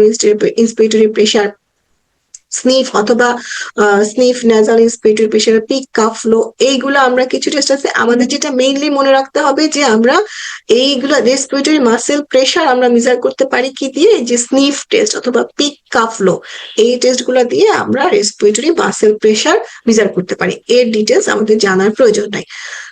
তাহলে এতক্ষণ পর্যন্ত আমরা পড়াকে যদি আমরা সামারাইজ করি আবার, তাহলে আমরা দেখলাম কি আমাদের অবস্ট্রাকটিভে আমাদের পিক এক্সপিরেটরি ফ্লোটা কমবে, FEV1টা অনেক বেশি কমবে, FVCটা নর্মাল অথবা লো থাকবে, রেশিওটা কম হবে। এবং TLCও যেটা দেখি আমরা অ্যাজমাতে নর্মাল পাবো, COPD অথবা এমফাইসিএম তে আমরা TLCওটা কম পাবো। রেস্ট্রিকটিভের ক্ষেত্রে কি, পিক এক্সপিরেটরি ফ্লো তার নর্মাল থাকবে, FEV1টা নর্মাল অথবা লো থাকবে, তার FVCটা আমরা ভেরি লো পাবো। এই কারণে আমরা রেশিওটা মোর দেন 80% অথবা জেড স্কোর আমরা মোর দেন 1.64 পাবো। এবং এক্ষেত্রে আমরা DLCOটা ইন্টারস্টিশিয়াল লাং ডিজিজের ক্ষেত্রে লো পাবো, এবং চেস্ট ওয়াল বা নিউরোমাস্কুলার ডিসঅর্ডারের ক্ষেত্রে আমরা নর্মাল পাবো। আর মিক্সড এর ক্ষেত্রে কি হবে, মিক্সড এর ক্ষেত্রে আমরা এই সবগুলা প্যারামিটারই লো পাবো। এরকম একটা প্রশ্ন আছে যেটা হচ্ছে দেখা যায় সিস্টিক ফাইব্রোসিসের ক্ষেত্রে দেখা যায় সবগুলো আমরা পরের দিকে গিয়ে সবগুলা প্যারামিটারই আমরা লো পেতে পারি। তাহলে এখন যদি আমরা একটা পরীক্ষার সময় আমাদেরকে একটা ডাটা দেওয়া থাকে, তাহলে আমরা কিভাবে ইন্টারপ্রিট করব? প্রথমে আমরা কোয়ালিটি, এটা আসলে আমরা পরীক্ষা ডাটা দেখে বুঝতে পারবো না, প্রথমে আমরা রেশিওর দিকে তাকাবো, তারপর আমরা ভলিউমের দিকে তাকাবো, তারপর হচ্ছে আমরা TLCO বা DLCOর দিকে তাকাবো। এর সাথে আমাদের যে প্রশ্নটা আছে, প্রশ্নে বাচ্চার এজ কত, তার ডিজিজ সম্পর্কে কোনো সিমটমের কোনো ক্লু দেওয়া আছে কিনা, অথবা তার ডিজিজটা হয়তো বলাই থাকতে পারে যে এই ডিজিজ, সেটা দেখেও কিন্তু আমরা ডায়াগনোসিসে হেল্প করতে পারবো। তাহলে আমি যদি একটা ফ্লো চার্টে দেখি, যে আমরা প্রথমে দেখবো যে টেস্টটা একসেপ্টেবল কোয়ালিটি কিনা, সেটা আমাদের পরীক্ষার সময় একটা একসেপ্টেবল কোয়ালিটির টেস্টই দেওয়া হবে। তাহলে আমরা প্রথমে দেখবো FEV1/FVC যে রেশিওটা, এটা লো, নর্মাল অথবা হাই কিনা। লো মানে কত, রেশিও লেস দেন 80%, অথবা লোয়ার লিমিট অফ নর্মালের যে জেড স্কোর -1.64 এর কম, নর্মাল অথবা হাই। এখন আমি যদি দেখি যে লো রেশিও, তাহলে লো হলে আমরা কি বুঝতে পারবো যে এখানে তার কোন অবস্ট্রাকশন আছে। ঠিক আছে, রেস্ট্রিকটিভে তো আমরা জানি যে লো হবে না, তাহলে আমরা যখন এই লো পাবো তখন আমরা হচ্ছে অবস্ট্রাকশন আছে আমরা ধারণা করব। সেক্ষেত্রে কিন্তু আমাদেরকে FVCর দিকে তাকাতে হবে। যদি আমাদের FVCটাও কম থাকে, সেক্ষেত্রে আমরা দেখবো যে তার টোটাল লাং ক্যাপাসিটি কেমন আছে। যদি তার হচ্ছে FVCটাও লো, মানে আমরা এই যে FEV1 বা FVC কম, কিন্তু আমরা অবস্ট্রাকটিভেও পেতে পারি, মিক্সড প্যাটার্নেও পেতে পারি। হ্যাঁ, তাহলে আমরা লো দেখে রেস্ট্রিকটিভটাকে আমরা এক্সক্লুড করে দিলাম, কিন্তু অবস্ট্রাকটিভ না মিক্সড সেটা বের করার জন্য আমাদেরকে FVCর দিকে তাকাতে হবে। ঠিক আছে, তাহলে আমরা অবস্ট্রাকশন চিন্তা করতে পারি, অথবা হচ্ছে তার, এখন আমরা FVC দিকে তাকিয়ে যদি দেখি FVC এবং TLC দুইটাই তার কম, তার মানে সেটা হচ্ছে তার একটা মিক্সড ডিজিজ। আর যদি দেখা যায় যে না, এগুলোর তার নর্মাল, FVCটা নর্মাল অথবা একটু বেশিও থাকতে পারে, সেক্ষেত্রে আমরা বুঝতে পারবো এটা পিওরলি অবস্ট্রাকটিভ, এখানে কোনো রেস্ট্রিকটিভ কম্পোনেন্ট নেই। এর সাথে যদি আমাদের TLCও দেওয়া থাকে, তাহলে আমাদের অবস্ট্রাকটিভের মধ্যে আমরা কি বললাম, TLCও নর্মাল অথবা হাই পেলে সেটা অ্যাজমা, এবং TLCও লো অথবা নর্মাল মানে লো পেলে সেটা হচ্ছে সিস্টিক ফাইব্রোসিস, অথবা হচ্ছে আমাদের আদার যে ডিজিজ গুলো আছে, যে COPD অথবা এমফাইসিমা, সেটা। ঠিক আছে, আরেকটা যে আমরা FEV1 FVC টা আমরা নর্মাল পেলাম অথবা হাই পেলাম। ঠিক আছে, আমরা যদি নর্মাল অথবা হাই পাই, সেক্ষেত্রে আমাদেরকে FVCর দিকে তাকাতে হবে। FVCও যদি আমাদের নর্মাল থাকে, তাহলে এটা একটা নর্মাল লাং মেকানিক্স, এখানে আমাদের কোনো রেস্ট্রিকটিভ এয়ারওয়ে ডিজিজ নেই। এবং যদি FVCটা আমরা লো পাই, লো মানে এটা হচ্ছে রেস্ট্রিকটিভ ডিজিজ, সেক্ষেত্রে আমরা টিএলসিওটাও চেক করব, টিএলসিও লো এবং যদি হচ্ছে টিএলসিও এবং টোটাল লাং ক্যাপাসিটি দুটো যদি কম থাকে তাহলে ইন্টারস্টিশিয়াল লাং ডিজিজ, আর যদি টিএলসিওটা তার নর্মাল থাকে তাহলে এটা নিউরোমাস্কুলার অথবা চেস্ট ওয়াল ডিজিজ। আর আরেকটা আমরা একটু আগে টিএলসিও চার্টে পড়েছিলাম যে সব লাং ফাংশন বা সব লাং মেকানিক্স নর্মাল, কিন্তু তার টিএলসিও বা ডিএলসিওটা অ্যাবনর্মাল, সেগুলো হচ্ছে পালমোনারি ভাস্কুলার প্রবলেম অথবা পারফিউশন প্রবলেমে আমরা পেতে পারি। ঠিক আছে, আচ্ছা। এখন এইটাই হচ্ছে আমাদের ওই যে আমরা প্রথমে যেটা পড়েছিলাম যে ফ্লো ভলিউম প্যাটার্নটা, যেটা যে এইটা একই, এটা আসলে রিপিটেশন হয়েছে যে আমাদের এটা ইন্সপিরেশন এবং এক্সপ্রেশনটা এরকম আমরা এরকম একটা চেহারা পাবো, এবং এই চেহারাটাকে যদি আমরা অবস্ট্রাকটিভের ক্ষেত্রে দেখি যে নর্মালের সাথে কম্পেয়ার করলে তার আমরা একটা স্কুপিং পাবো। এক্সপিরেটরি লেন্থের ক্ষেত্রে আমরা FEV1টা কম থাকে, এফভিসিটা কম থাকে, রেশিও কম থাকে, এবং এই ছবিতে আমরা কি পাবো, একটা স্কুপিং পাবো। এই ছবিটা কিন্তু খুবই ইম্পর্টেন্ট, হ্যাঁ। এবং আমরা যদি রেস্ট্রিকটিভ দেখি, রেস্ট্রিকটিভে কি দেখবো, তার চেহারাটা তার নর্মালের মতোই হবে, কিন্তু তার ইন্সপিরেটরি এবং এক্সপিরেটরি দুটারই ভলিউম কমে যাবে। এবং যদি আমরা ফিক্সড অবস্ট্রাকশন থাকে, হ্যাঁ, আমরা একটু আগে কি পড়ছিলাম যে ইন্টারথোরাসিক এবং এক্সোথোরাসিক অবস্ট্রাকশনের জন্য আমরা কিরকম কোন লিম্বে আমরা ইনভলভমেন্ট পাবো, আর যদি ফিক্সড অবস্ট্রাকশন থাকে তাহলে কিন্তু তার ইন্সপিরেটরি এবং এক্সপিরেটরি দুইটা লিম্বই আমরা ফ্ল্যাটেন পাবো। ঠিক আছে, আচ্ছা। আর ব্রোঙ্কোডাইলেটের রেসপন্স রিভার্সিবিলিটি টেস্ট আমরা পড়েছি। আচ্ছা, এখন যেটা হচ্ছে আমরা টিএলসিওটা এটা হচ্ছে রিপিটিশন হয়েছে, এখন আমরা হচ্ছে কিছু এক্সারসাইজ করবো। ঠিক আছে, তাহলে এখানে একটা এটা প্রশ্ন, এখানে আমি একটু বলে রাখি যে এই টাইপ আমরা যখন প্রিভিয়াস যে রিকল গুলা যখন আমরা সলভ করব, হ্যাঁ, আমরা কিছু প্রশ্ন দেখবো এক্সটেন্ডেড ম্যাচিং টাইপ কোশ্চেন এবং কিছু যে বেস্ট অফ 5 কোশ্চেন। হ্যাঁ, এক্সটেন্ডেড ম্যাচিং টাইপ কোশ্চেনটা কি, ওখানের মধ্যে দেখা যাবে হয়তো 10টা 12টা আনসার বা অপশন দেওয়া থাকে, এবং 3টা প্রশ্ন দেওয়া থাকে, এবং 3টা প্রশ্নের আনসার ওই 10-12টা অপশন থেকে আনসারটা বের করতে হয়। এইটা এখন আর আমাদেরকে প্র্যাকটিস করতে হবে না, এই টাইপের প্রশ্ন আমাদের আর আসবে না। এখনকার আমাদের সব প্রশ্ন কি থাকবে, বেস্ট অফ 5 টাইপ, মানে প্রশ্ন থাকবে, 5টা অপশন থাকবে, এবং আমাদেরকে সেখান থেকে যে কোনো একটা সিলেক্ট করতে হবে। না, আমাদের পরীক্ষা, আমাদের জন্য পরীক্ষাটা একটু ইজি হয়ে গেল, কারণ এক্সটেন্ডেড ম্যাচিং গুলো মিলানো কিন্তু এই প্রশ্নগুলো একটু কঠিন ছিল। ঠিক আছে, আচ্ছা। এখানে যদি আমরা এটা দেখি যে একটা আমরা তাহলে এগুলো একটু আমরা প্র্যাকটিস করার জন্য দেখি যে এটা 14 ইয়ার্স ওল্ড গার্ল আমাদের কাছে কি নিয়ে আসছে, শর্টনেস অফ ব্রেথ নিয়ে। ঠিক আছে, আমরা তার কি পেলাম, তার দেওয়া আছে তার FEV1, FEV1 এর জেড স্কোর দেখা যায়, FEV1 এর জেড স্কোর হচ্ছে -3.5। ঠিক আছে, এফভিসিটাও তার কম, হ্যাঁ, এবং তার হচ্ছে তার টিএলসিওটাও কম। ঠিক আছে, আচ্ছা, এখানে মনে হয় এখানে এতে একটু ভুল হয়েছে, এটা জেড স্কোর আর হচ্ছে নাম্বারে মানে উল্টাপাল্টা করে হয়ে গেছে। এখানে তার 14 বছরের বাচ্চা, শার্পনেস অফ ব্রেথে তার FEV1টা আমরা কম পাইলাম, এফভিসিটা আমরা বেশি কম পেলাম, হ্যাঁ, তার সাথে আমরা টিএলসিওটাও কম পেলাম। এটা কিন্তু তার নিউরোমাস্কুলার ডিজিজ হবে, এটা ইন্টারস্টিশিয়াল লাং ডিজিজ হবে। 13 years old girl, shortness of breadth on exercise, তার ক্ষেত্রে কি দেখা গেলো, FEV1টা কম পেলাম, এফভিসিটা আমরা নর্মাল পেলাম, টিএলসিওটা তার বেশি, তাহলে আমাদের আনসারটা কি অ্যাজমা। আচ্ছা, 12 বছরের একটা বাচ্চা, তার স্যাচুরেশন বিফোর এক্সারসাইজ নর্মাল এবং এক্সারসাইজের সময় তার কম, আমরা দেখলাম কি তার FEV1টাও কম, এফভিসিটাও কম, তার টিএলসিওটা অনেক কম, হ্যাঁ, সেটা হচ্ছে ইন্টারস্টিশিয়াল লাং ডিজিজ। আছে এখানে যেটা আমি বললাম যে প্রথমটা নিউরোমাস্কুলার ডিসঅর্ডারটা হচ্ছে, এটা ভুল হয়েছে, ভুল হয়েছে বলতে এই যে প্যারামিটার গুলো এখানে একটু নাম্বারের ইন্টারপ্রিটেশনটা ভুল হয়েছে। ঠিক আছে, আচ্ছা। আরেকটা প্রশ্ন আমরা দেখি যে 15 years old child with cystic fibrosis controlled on medication afebrile, the test আমরা ক্লিয়ার পাইলাম উইথ নর্মাল ইয়ার এন্ট্রি। তার স্পাইরোমিট্রিতে আমরা কি পেলাম যে তার FEV1টা তার জেড স্কোর কত, -3.2, মানে তার FEV1টা অনেক কম, হ্যাঁ। তার এফভিসিটা কি, তার হচ্ছে জেড স্কোর কত, -1.62। তাহলে এখানে হচ্ছে তার বেস্ট ইন্টারপ্রিটেশনটা কি, যেটা predominantly obstructive with no significant restriction, predominantly restrictive with no significant obstruction, combined অথবা মিক্সড প্যাটার্ন, এবং অনলি শুধুমাত্র রেস্ট্রিকটিভ। আচ্ছা, কেউ কি আপনারা একটু বলতে পারবো যে এটার আসলে আনসার কি হবে? ভলান্টারিয়ারি কেউ আনসার করতে পারি কিনা আমরা দেখি।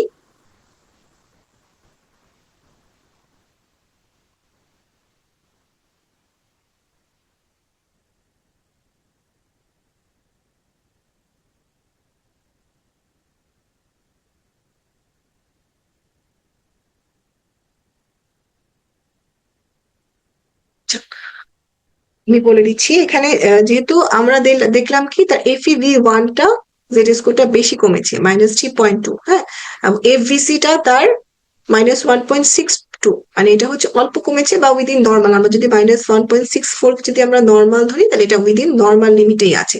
তাহলে এটার বেস্ট ইন্টারপ্রিটেশনটা কি, এখানে প্রিডমিনেন্টলি অবস্ট্রাকটিভ, এবং যেহেতু তার রেস্ট্রিকটিভ কোনো প্যাটার্ন নেই। কেন বলছি আমরা, কারণ এখানে -1.62টা উইদিন নর্মাল লিমিট। তাহলে এটার বেস্ট ইন্টারপ্রিটেশন কি, predominantly obstructive with no significant restriction. ঠিক আছে।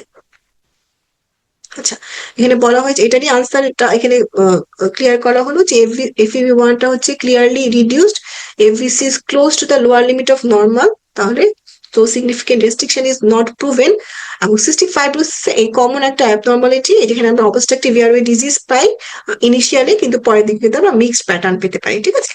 আচ্ছা, এখন আমরা এতক্ষণ পর্যন্ত যেগুলো পড়লাম, এই ছাড়া আমাদের নতুন একটা টেস্ট আছে, ফেনা অথবা ফেনো, হ্যাঁ, ফ্র্যাকশনাল এক্সেল নাইট্রিক অক্সাইড। হ্যাঁ, এটা এখনকার যে আমাদের আজমা গাইডলাইনে ডায়াগনোসিসের জন্য ফেনা বা ফেনো ইন্টারপ্রিটেশন করা হয়। তাহলে এটা হচ্ছে আমাদেরকে একটু পড়তে হবে কি, এটা হচ্ছে একটা ইয়ারও ইনফ্লামেশনের মার্কার।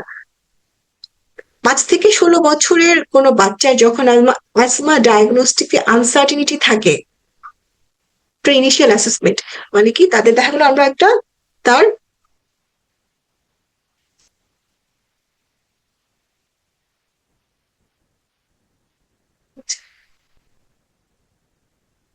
তাহলে আমরা যদি আমরা একটা নর্মাল স্পাইরোমেট্রি পাই, হ্যাঁ, অথবা তার ব্রোঙ্কোডায়ালেটের রিভার্সিবিলিটি টেস্টটা তার নেগেটিভ পাই, সেক্ষেত্রে কিন্তু আমাদের ক্লিনিক্যালি তার অ্যাজমা স্ট্রংলি আমরা সাসপেক্ট করতেছি। তার ক্ষেত্রে আমরা ফেনো অথবা ফেনা দিয়ে আমরা ডায়াগনোসিস করব যে তার অ্যাজমা আছে কিনা, এবং এটা নতুন অ্যাজমা গাইডলাইনে 5 থেকে 16 বছরের বাচ্চাদের ডায়াগনোসিসের জন্য ইনক্লুড করা হয়েছে। এবং এটা হচ্ছে যদি 35 ppb বা পার্টস পার বিলিয়ন যদি হয় লেভেলটা, তখন সেটাকে পজিটিভ টেস্ট অথবা আমরা অ্যাজমা ডায়াগনোসিস করতে পারি। ঠিক আছে। আচ্ছা, এখন আরো কিছু রিকল, যেটা হচ্ছে আমরা একটা প্রশ্ন যেটা আমি আগে ডিসকাস করেছিলাম যে কনসার্নিং পালমোনারি ফাংশন টেস্ট বা considering pulmonary function test, which one measure is the most sensitive marker of small to moderate area obstruction? তাহলে এটা কি, যে FEF25 থেকে 75, FEV1, FEL বা FVC রেশিও, FVC অথবা পিক এক্সপিরেটরি ফ্লো রেট, এটার answer কি আমরা কি কেউ বলতে পারবো? এ। হ্যাঁ, কে আনসার করলেন, থ্যাংক ইউ তাকে অ্যাক্টিভলি পার্টিসিপেট করার জন্য। তাহলে এটা হচ্ছে কি আমাদের FEF25 থেকে 75, FEF25 থেকে টু 75 যেটা, এটা থেকে শুধু এই একটা প্রশ্ন আমাদের মনে রাখলেই হবে। ঠিক আছে। আচ্ছা, এটা কি বলা হলো যে এটা মিডল 50%, যেটা সেটা আমরা আগে পড়েছি এই বিষয়গুলা। সেকেন্ড যে প্রশ্নটা, যে 14 years old boy with muscle weakness has lung function test, তার আমরা FVC পেয়েছি 50%, ঠিক আছে, FEV1 পেয়েছি আমরা 53%, peak expiratory flow rate 80% predicted before bronchodilator and 84% after. এখানে হচ্ছে আমাদের বেস্ট ইন্টারপ্রিটেশন কি, হ্যাঁ, এখানে আমরা কি পেলাম, আমরা তার FVC টাও কম পেলাম, FEV1 টাও কম পেলাম, আমরা হচ্ছে পিক এক্সপিরেটরি ফ্লো রেটটা আমরা মোটামুটি নর্মাল পেয়েছি, এবং কোনো ব্রোঙ্কোডাইলেটের আমরা রেসপন্স পাইনি। তাহলে এটার আনসার কি আমরা বলতে পারবো যেটা কি হতে পারে?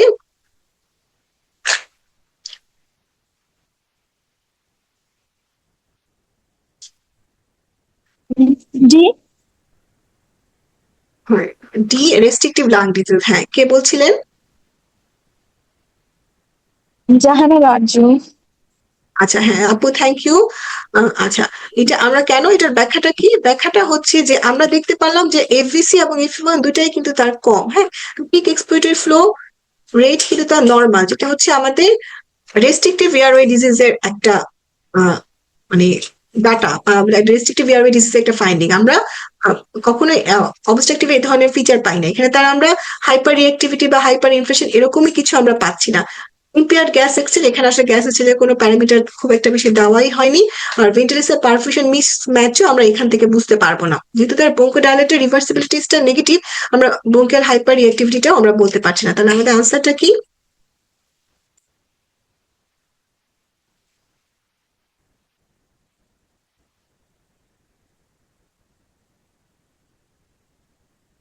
একটু প্রবলেম হচ্ছে আমার স্লাইড শিটে। আচ্ছা, রেস্ট্রিকটিভ লাং ডিজিজ কেন? কারণ বোথ এফভিসি এবং FEV1 আর reduce proportionately with muscle weakness as the clinical co. The bronchodilator responsive minimal, এই কারণে আমরা হাইপার অ্যাক্টিভ এয়ারওয়ে যে ডিজিজ সেটা আমরা এক্সক্লুড করছি। তাহলে এখানে কিন্তু আমাদের জন্য ইম্পর্টেন্ট একটা ক্লু ছিল তার মাসেল উইকনেস, ঠিক আছে। আচ্ছা, এরপরে যে প্রশ্নটা যে 12-year old girl with investigated for dyspnea, আমরা এফভিসি পেলাম কত? 49%। FEV1 হচ্ছে 48%। তার peak expiratory flow 85%। Best interpretation কি? এক্ষেত্রেও আমাদের কি একই রকমই প্রশ্ন, একই রকমই উত্তর, কারণ এই সবগুলোই ক্ষেত্রে আমরা FEV1 FVC পেলাম ডিক্রিজ, কিন্তু পিক এক্সপিরেটরি ফ্লো রেটটা প্রিজার্ভ, এবং এখানে হচ্ছে তার যদিও এখানে রিভার্সিবিলিটি দেওয়ার কোনো ইন্টারপ্রিটেশন দেওয়া নেই, কিন্তু এরকম একটা ডাটা, বিশেষ করে পিক এক্সপিরেটরি ফ্লো রেট আমরা নর্মাল সাধারণত রেস্ট্রিকটিভ লাংওয়ে ডিজিজে পেয়ে, ঠিক আছে। আচ্ছা, এখন আরেকটা প্রশ্ন যে 8 years old boy operated with spina bifida, Arnold Chiari malformation, hydrocephalus, kyphoscoliosis, মানে তার আমাদের কিছু প্রবলেম অথবা ক্লু কিন্তু আগেই দিয়ে দিয়েছে। তার saturation 80% in room air, 86% or 60% oxygen. FEV1 এবং FVC বলা হয়েছে কত? 90%। তার আরো কিছু এক্সট্রা জিনিস PHPC2 নর্মাল দেওয়া হয়েছে। তার প্যাথোলজিক্যাল মেকানিজমটা কি? এখানে বলা হয়েছে VQ mismatch, decrease alveolar surface, restrictive lung disease, moderate airway obstruction, lung hypoventilation, ঠিক আছে। তাহলে এখানে আমরা কি কেউ বলতে পারবো এটার আনসার কি হতে পারে?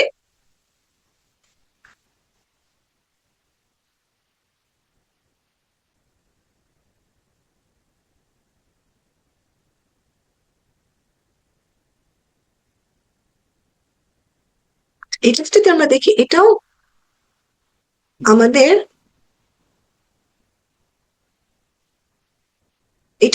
একটা যে স্পাইরোইটিতে আমরা যেটা দেখলাম যে তার মোটামুটি আমরা কিন্তু তার FEV1 FVC সবকিছুই আমরা নর্মাল পেয়েছি। আমরা শুধুমাত্র তার প্রবলেম কোথায় পাচ্ছি? তার শুধুমাত্র প্রবলেম হচ্ছে তার অক্সিডেশন অ্যাবনর্মালিটি। তার কার্বন ডাইঅক্সাইডও নর্মাল। কার্বন ডাইঅক্সাইড তো নর্মাল, মানে তার হচ্ছে অ্যালভেওলার সারফেস এরিয়াতে কোনো প্রবলেম বা এগুলো কিছু নাই। তাহলে এইটা কি? এটা হচ্ছে একটা VQ মিসম্যাচ অথবা ভেন্টিলেশন পারফিউশন মিসম্যাচ, এইটার একটা প্রশ্ন। হ্যাঁ, এখানে আমরা তাহলে বললাম যে আমরা একটু আগে যেটা পড়েছিলাম যে আমরা স্পাইরোমেট্রিক সবগুলো প্যারামিটার নর্মাল, কিন্তু আমরা পেশেন্টের প্রবলেম আছে, সেক্ষেত্রে আমরা আমাদের যে কি বলে এই যে আমাদের যে ইয়ারওয়ে অ্যাবনর্মালিটি, যে আদার যে প্রবলেম সেগুলো নিয়ে আমরা চিন্তা করছি। তাহলে এক্ষেত্রে ভিকিউ মিসম্যাচটা আমরা কেন বলছি? যে স্পাইরোমেট্রি নর্মাল, এ কারণে অবস্ট্রাকশন এবং রেস্ট্রিকটিভ কোনো মেকানিজম তার নাই। কার্বন ডাইঅক্সাইড নর্মাল, তার মানে তার হাইপোভেন্টিলেশনে নাই। এখানে আমাদের মেইনলি হচ্ছে কি ভিকিউ মিসম্যাচটাই এখানে আমাদের অক্সিডেশন প্রবলেমটাকে ব্যাখ্যা করছে, ঠিক আছে। আচ্ছা, এইগুলো আসলে এই ধরনের প্রশ্ন এখন আর খুব একটা বেশি আসে না, এখানে একটু ক্লামসি, আমি যেন এগুলোতে গেলাম না। এগুলোতে আসলে কি দেওয়া থাকে যে তার এই যে কিছু তার জেড স্কোর গুলো দেওয়া থাকে, এভাবে এই প্রশ্নগুলো এখন আর দেওয়া থাকে না, এই কারণে আমি আর এগুলোতে গেলাম না। আচ্ছা, এই EMQ যেটা আমরা প্রথমে একটু আগে পড়েছিলাম যে হচ্ছে তার আর যে একটা 14 years old girl with shortness of breadth, তার হচ্ছে FEV1 টা কম ছিল, FVC টাও কম ছিল, তার TLC ওটা কম ছিল। এটা নিয়ে আমরা যেটা বললাম যে প্রথম যে আনসারটা একটু ভুল ছিল, এটা আসলে সিস্টিক ফাইব্রোসিস কেন হবে? কারণ এখানে একটা মিক্সড তার ইন্টারপ্রিটেশন দেওয়া আছে। হ্যাঁ, আর 13 years old girl shortness of breadth during exercise, তার FEV1 very low, FVC normal, TLC increase. তাহলে এটা আমাদের আনসার কি ছিল? অ্যাজমা। অ্যাজমা কেন? তার FEV1 টা কম, FVC টা নর্মাল, আবার TLC ওটা তার ইনক্রিজ, তাহলে এটা কি একটা অ্যাজমা। এবং এখানে পরীক্ষা আমাদের প্রশ্নে ক্লু দেওয়া আছে shortness of breadth during exercise. 12 years old girl shortness of breadth, তার ক্ষেত্রে বলা হয়েছে saturation normal before exercise but low during exercise, FEV1 টা লো, FVC very low, TLC decrease. তাহলে হচ্ছে আমাদের যেহেতু FVC টা ভেরি লো, তাহলে এটা এবং সাথে TLC ডিক্রিজ, তাহলে এটার আনসার হচ্ছে আমাদের রেস্ট্রিক্ট ইন্টারস্টিশিয়াল লাং ডিজিজ, মানে একটা রেস্ট্রিক্টিভ এয়ারওয়ে ডিজিজ, ঠিক আছে। আচ্ছা, এখানে একটা ফর্মুলা দেওয়া ছিল total lung capacity. Total lung ক্যাপাসিটিটা আমাদের কি? টোটাল লাং ক্যাপাসিটি হচ্ছে আমাদের এখানে কোনটা প্লাস কোনটা দিতে হলে আমরা দিতে পারি হচ্ছে আমাদের E প্লাস C, তাই তো? আচ্ছা, তাহলে আমাদের হচ্ছে কোনটা, এই জন্য আমাদের সূত্রগুলো মনে রাখতে হবে। এই যে এটা আমাদের আগেরই যে একটা প্রশ্ন আমরা প্র্যাকটিস করলাম, যে হচ্ছে তার একটা সিস্টিক ফাইব্রোসিস এর বাচ্চা, তার হচ্ছে FEV1 এবং এভিসি প্রিডমিনেন্টলি কোনটা, এটা আমরা প্র্যাকটিস করেছি। এটাও আমরা আসলে প্র্যাকটিস করেছি। আচ্ছা, নিউরোমাসকুলার ডিসঅর্ডারের ক্ষেত্রে কি থাকে, এটা আমরা প্র্যাকটিস করেছি। এই প্রশ্নগুলো আগের। আচ্ছা, অ্যাজমার একটা প্রশ্ন আছে যে, আচ্ছা এই প্রশ্নটা আমরা পড়ি, কোশ্চেন 11, যেটা যে চাইল্ড সিস্টিক ফাইব্রোসিস, তার FEV1 দেওয়া আছে কত, 1.34, মানে তার জেড স্কোর হচ্ছে -2.3, তার FVC হচ্ছে -1.3, মানে তার FVC জেড স্কোরটা কিন্তু উইদিন নর্মাল। তাহলে তো আমরা সিস্টিক ফাইব্রোসিস এর বাচ্চার আমরা কি পেলাম, যে তার FEV1টাই বেশি কম, তাহলে এখানে প্রিডমিনেন্টলি অবস্ট্রাকশন, ঠিক আছে। আচ্ছা, 7 years old boy with shortness of breath, তার FEV1 এবং FVC, পিক এক্সপিরেটরি ফ্লো এবং রেসিডুয়াল ভলিউম দেওয়া আছে, এবং তার টোটাল লাং ক্যাপাসিটি দেওয়া আছে। হ্যাঁ, তাই যে what is the cause of this increase residual volume, what is the diagnosis. হ্যাঁ, এটা একটু অন্যরকম প্রশ্ন। এই প্রশ্নটা কেন, যেখানে হচ্ছে আমাদের তার FEV1, এগুলো অ্যাকচুয়াল প্যারামিটারে তার হচ্ছে FEV1টা কম, কিন্তু FVCটা তার নর্মাল, তার পিক এক্সপিরেটরি ফ্লোটা হচ্ছে নর্মাল, রেসিডুয়াল ভলিউমটা হাই। রেসিডুয়াল ভলিউমটা যখন হাই, তখন হচ্ছে আমরা সেটাকে কি বলতে পারি, তার এয়ার ট্র্যাপিং এর জন্য তার রেসিডুয়াল ভলিউমটা হাই। এবং এই যে ডিজিজটা, এটা হচ্ছে ডায়াগনোসিস কি হবে, ব্রোঙ্কিয়াল অ্যাজমা। কেন, ইনকেস residual volume reflex trapped air after expiration in the source, তার হচ্ছে ব্রোঙ্কিয়াল অ্যাজমাটাই আমাদের আনসার অনুযায়ী মিলে, ঠিক আছে। আচ্ছা, এখানে আরো অনেকগুলা প্রশ্ন আছে, রিপিটেশন আছে অনেক প্রশ্নের।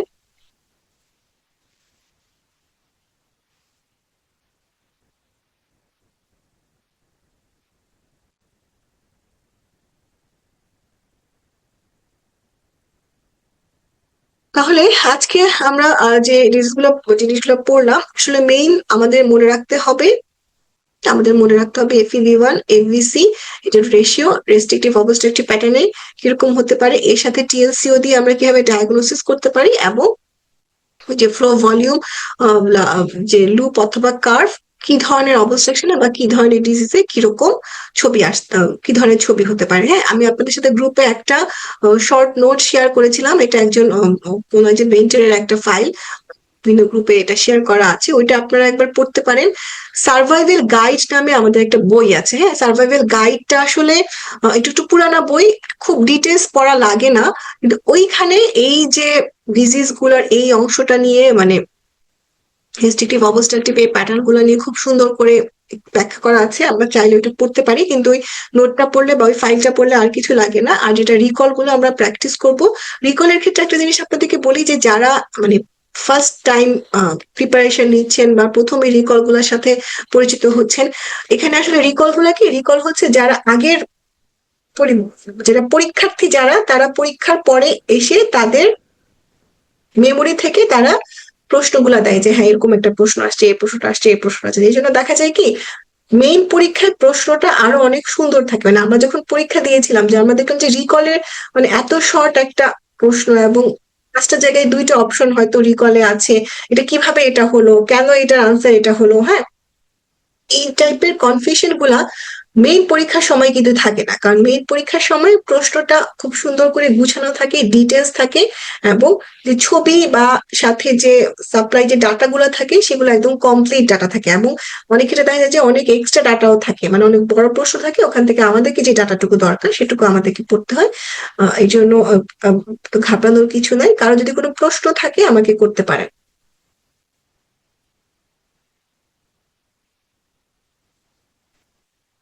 থ্যাংক ইউ ফারহানা আপু।